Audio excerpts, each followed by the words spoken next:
Le CHU de Besançon est le seul centre hospitalier de Franche-Comté à disposer d'un service de neurologie. Pour améliorer la prise en charge des urgences neurologiques dans la région et notamment des AVC, le professeur Moulin pratique depuis 2001 le télédiagnostic pour 11 centres hospitaliers. Une femme présentant des troubles neurologiques vient d'être admise à l'hôpital de Pontarlier, à 60 km de là. Le professeur Moulin, appelé en renfort, se connecte immédiatement à la plateforme de télédiagnostic. La consultation peut commencer. Est-ce que Francis, tu peux lui demander de se mettre bien sur le dos et demande-lui de fermer les yeux très fort. C'est très bien. Ouvrez. Maintenant, vous ouvrez complètement les yeux. Ouvrez grand les yeux, là. Voilà. Très bien. Est-ce que tu peux mettre un peu de lumière sur ses pupilles, Francis, s'il te plaît? Il ne faut pas qu'elle bouge la tête. Voilà, très bien. De l'autre côté. Très bien.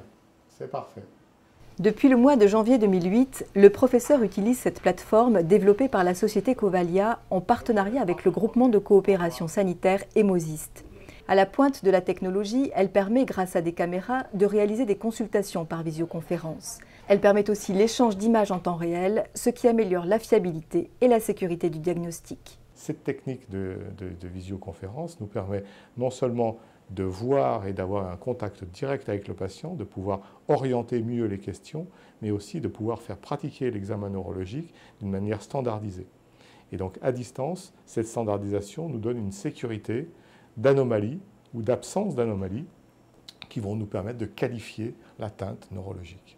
Lorsqu'un AVC est diagnostiqué, un premier traitement, comme par exemple la thrombolyse, peut être prescrit par le neurologue et administré en urgence. Lorsque on va décider de faire une thrombolyse à distance, on le fait, on prend cette décision ensemble avec le médecin urgentiste.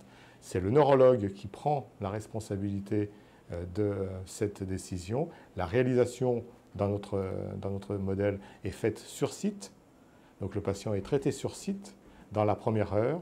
Et après la première heure, le patient va être transféré dans notre unité pour la surveillance et la poursuite de la prise en charge. Pour cette patiente, le transfert ne sera pas nécessaire. Elle sera soignée et suivie dans son centre hospitalier.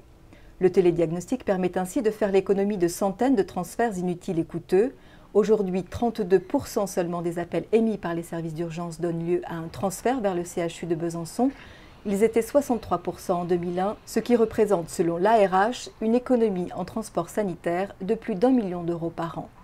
Reste que le diagnostic et la prescription à distance bouleversent les pratiques médicales. Les médecins s'inquiètent car un vide juridique subsiste. Quelles sont les responsabilités médicales de chaque intervenant? Donc nous, dans notre expérimentation, on informe le patient, on informe sa famille, on obtient son consentement pour cette réalisation qui n'est pas tout à fait dans les règles de l'art, qui est à la limite des règles de l'art. Et ça, c'est un point qu'il faudra faire avancer et que la législation doit faire avancer. Capable d'améliorer la prise en charge des patients et la maîtrise des coûts, le télédiagnostic va continuer de se déployer en Franche-Comté. Des plateformes seront bientôt installées dans d'autres services du CHU de Besançon, puisque le logiciel peut être adapté à plusieurs spécialités médicales et même à la téléexpertise.